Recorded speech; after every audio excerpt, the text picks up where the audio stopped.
ভাল সাহিত্য সৃষ্টিৰ বাবে বহু সাধনা আৰু গভীৰ অধ্যয়নৰ প্ৰয়োজন।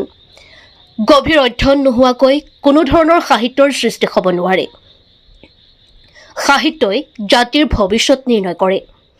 ডিব্ৰুগড় বিশ্ববিদ্যালয়, শ্ৰীমন্ত শংকৰদেৱ বিশ্ববিদ্যালয়ৰ ভূতপূৰ্ব উপাচাৰ্য ডক্টৰ কন্দৰ্প কুমাৰ ডেকাই আজি এইদৰে কয়।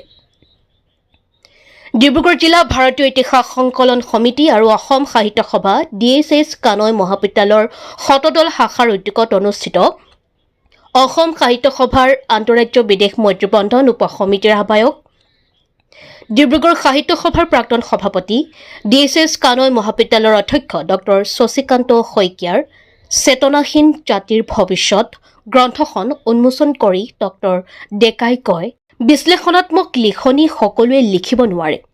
এই লিখনিৰ বাবে বিষয়বস্তু ভালদৰে চালি জাৰি চাই তাক অধ্যয়ন কৰি এটা সিদ্ধান্ত উপনীত হৈহে এটা লিখনি প্ৰস্তুত কৰিব পাৰি।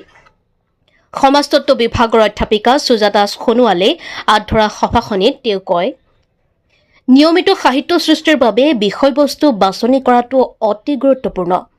এই ক্ষেত্ৰত অধ্যক্ষ ডক্টৰ শশীকান্ত শইকীয়াৰ চিন্তা চেতনা আন বহু লেখতকৈ পৃথক বুলি উল্লেখ কৰি তেওঁ কয়, ডক্টৰ শইকীয়াই আজি কেইবা দশক ধৰি ক্ষয়িষ্ণু সমাজখনৰ বিভিন্ন দিশ উল্লেখ কৰি ধাৰাবাহিকভাৱে লিখি আহিছে। তেওঁ এই ক্ষেত্ৰত ভাগৰি পৰা নাই বুলি উল্লেখ কৰি ডক্টৰ শইকীয়াৰ সৃষ্টিৰাজিক ভূয়সী প্ৰশংসা কৰে। সমাজতত্ব বিভাগৰ ছাত্ৰী ৰাজমী মৰাণৰ বৰগীতেৰে শুভাৰম্ভ হোৱা অনুষ্ঠানটিত ডক্টৰ ডেকাই কয়, চেতনাহীন এটা জাতিৰ ভৱিষ্যত কেতিয়াও সুন্দৰ হ'ব নোৱাৰে। চেতনাহীন এটা জাতি ভৱিষ্যতৰ কঢ়াল গহ্বৰত সোমাই নিঃশেষ হোৱাটো নিশ্চিত। নৱপ্ৰজন্মৰ যদি এতিয়াই চেতনা নাথাকে তেন্তে তেওঁলোকৰ ভৱিষ্যতটো অধিক বিপদগ্ৰস্ত হ'ব আৰু বিষাক্ত হ'ব। ডক্টৰ ডেকাই সাহিত্য চৰ্চাৰ সমান্তৰালভাৱে মহাবিদ্যালয়খনক বিভিন্ন দিশত আগুৱাই নিয়াৰ বাবে অধ্যক্ষ ডক্টৰ শইকীয়াক ধন্যবাদ জ্ঞাপন কৰে। অধ্যক্ষ ডক্টৰ শইকীয়াৰ কেনেকৈ নিঃশেষ হয় এটা জাতি গ্ৰন্থখন উন্মোচন কৰি ডিব্ৰুগড় বিশ্ববিদ্যালয়ৰ প্ৰাক্তন প্ৰাধ্যাপক, কানৈ মহাবিদ্যালয়ৰ পৰিচালনা সমিতিৰ সভাপতি ডক্টৰ লক্ষীৰাম শইকীয়াই কয়, অধ্যক্ষ ডক্টৰ শশীকান্ত শইকীয়াই সময়ৰ লগত সংগতি ৰাখি জাতিক দিশ দেখুৱাব পৰাকৈ অনেক দৃষ্টিভংগীৰে সাহিত্য সৃষ্টি কৰি আহিছে। কেনেকৈ নিঃশেষ হয় এটা জাতি এই গ্ৰন্থখনে পাঠকক জাতি নিঃশেষ হোৱাৰ পৰা ৰক্ষা কৰাৰ পথ দেখুৱাব বুলি উল্লেখ কৰে। গ্ৰন্থখনত জাতি এটা কেনেকৈ নিঃশেষ হয় সকলো কথা মননশীলভাৱে প্ৰকাশ কৰি ডক্টৰ শইকীয়াই জাতিক উদ্ধাৰৰ পথ দেখুওৱা বুলি উল্লেখ কৰে।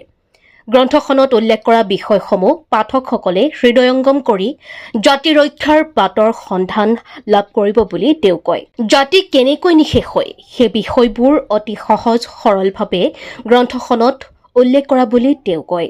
এই গ্ৰন্থখনিয়ে নতুন প্ৰজন্মক দিশ নিৰ্ণয় কৰাত সুবিধা প্ৰদান কৰাৰ লগতে জাতিটো সঠিক পথ দেখুওৱাত সহায় কৰিব বুলিও তেওঁ কয়। মহাবিদ্যালয়ৰ সমাজতত্ব বিভাগৰ মুৰব্বী অধ্যাপিকা কৰিশ্মা JK বৈষ্ণৱীয়ে উদ্দেশ্য ব্যাখ্যা কৰা অনুষ্ঠানটিত তেওঁ কয়, অধ্যক্ষ ডক্টৰ শইকীয়াৰ মনটো অত্যন্ত বহল, অত্যন্ত দূৰদৃষ্টিসম্পন্ন, অত্যন্ত উদ্যমী আৰু অত্যন্ত শক্তিশালী। এই গুণসমূহৰ বাবেই আজি অধ্যক্ষ ডক্টৰ শইকীয়াই এখন বৃহৎ মহাবিদ্যালয় পৰিচালনা কৰাৰ পিছতো এনেধৰণৰ মূল্যৱান গ্ৰন্থ পাঠক সমাজলৈ আগবঢ়াব পাৰিছে। অধ্যক্ষ ডক্টৰ শশীকান্ত শইকীয়াৰ তৃতীয়খন গ্ৰন্থ সপোন কেনেকৈ দিঠ হয় গ্ৰন্থখন উন্মোচন কৰি ডিব্ৰুগড় বিশ্ববিদ্যালয়ৰ প্ৰাক্তন প্ৰাধ্যাপক তথা কানৈ মহাবিদ্যালয়ৰ পৰিচালনা সমিতিৰ সদস্য ডক্টৰ গোপাল চন্দ্ৰ হাজৰিকাই কয়, এই গ্ৰন্থখনে নতুন প্ৰজন্মক সপোন দেখিবলৈ অভ্যাস কৰাৰ লগতে সপোন কেনেকৈ দিঠকত পৰিণত হয় সেই বিষয়ে সুন্দৰ পথ দেখুওৱাত সফল হ'ব বুলি উল্লেখ কৰে। তেওঁ কয়, মানুহে সপোন দেখিব লাগে। সপোন দেখিবলৈ কোনো ধন ব্যয় কৰাৰ প্ৰয়োজন নাই। সেই সপোন বাস্তৱত ৰূপায়িত নোহোৱালৈকে আগুৱাই নিব লাগে। উপস্থিত ছাত্ৰ ছাত্ৰীসকলক বিভিন্ন উদাহৰণ দি মানুহে কিয় সপোন দেখিব লাগে সেই বিষয়ে তেওঁ সাৱলীলভাৱে ব্যাখ্যা আগবঢ়ায়। অনুষ্ঠানত বিশিষ্ট সমাজকৰ্মী, শিক্ষা শিৰোমণি জ্যোতিপ্ৰসাদ কানৈ, প্ৰাক্তন অধ্যাপিকা ডক্টৰ সুলতানা হাজৰিকা, প্ৰাক্তন মহিলা আয়োগৰ অধ্যক্ষা ডাক্তৰ হেমপ্ৰভা বৰঠাকুৰ, উপাধ্যক্ষ ডক্টৰ পাৰ্থ গাংগুলী, ছাত্ৰী কাশ্যপী দুৱৰা, অধ্যক্ষ ডক্টৰ শশীকান্ত শইকীয়াৰ সহধৰ্মিনী ৰিজু গগৈকে ধৰি আন কেইবাগৰাকীয়েও অধ্যক্ষ ডক্টৰ শইকীয়াৰ কৰ্মৰাজি বিস্তৃত ৰূপত ব্যাখ্যা আগবঢ়ায়। অনুষ্ঠানত লেখক ডক্টৰ শইকীয়াই তেওঁ কিয় লিখে সেই বিষয়ে সুন্দৰ আলোকপাত কৰে। উল্লেখ্য যে যোৱা এটা দশকে অধ্যক্ষ ডক্টৰ শইকীয়াৰ জন্মদিনত গ্ৰন্থ প্ৰকাশ কৰি আহিছে। তেওঁৰ জন্মদিন উপলক্ষে ডিব্ৰুগড় সাহিত্য সভা, মহিয়সী সেউজী সাহিত্য মঞ্চ, মইনা পাৰিজাত, উষু সংস্থা, লেখিকা সংস্থা, গ্ৰীণ ক্লাব, কৰ্মচাৰী সন্থা, ছাত্ৰ একতা সভা, শিক্ষা তত্ত্ব বিভাগ, মনস্তত্ব বিভাগ, সমাজতত্ব বিভাগকে ধৰি অনেক দল সংগঠন, অনুষ্ঠান, শুভাকাংক্ষীৰ লগতে কেইবাগৰাকীয়ে ডক্টৰ শইকীয়াক গ্ৰন্থ উন্মোচনী অনুষ্ঠানতে ফুলাম গামোচা, চেলেং, গ্ৰন্থৰ টোপোলা, ফুলৰ থোপা আদিৰে শুভেচ্ছা জনায়।